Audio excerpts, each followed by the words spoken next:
আমার সাথে চিট করে আজ অব্দি আমার লাইফে কেউ টিকে থাকতে পারে নাই। হয় আমি বাদ দিয়ে দিয়েছি অথবা প্রকৃতি তাদেরকে আমার জীবন থেকে অনেক অনেক দূরে সরিয়ে দিয়েছে।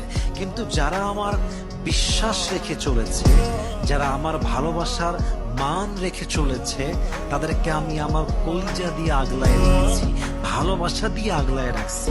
আর আল্লাহ তাদের ব্যাপারে আমার হৃদয় একটা পবিত্র অনুভূতি দিয়েছেন, একটা পিওর ফিলিংস দিয়েছেন। তাদেরকে দেখলেই চোখ বন্ধ করে বিশ্বাস করা যায়, তাদেরকে দেখলেই মনটা আত্মাটা একদম জুড়ায় যায়।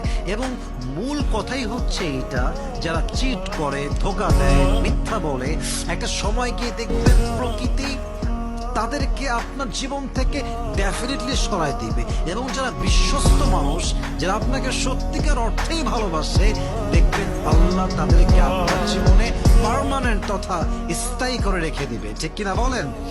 অতএব স্থায়ী হতে হলে বিশ্বস্ত হতে হয়, ট্রাস্টেড হতে হয়। ধোঁকা দিয়ে, চিট করে, মিথ্যা বলে কারোর সাথে আজীবন কাটানো যায় না যুবক ভাইরা। ঠিক কিনা?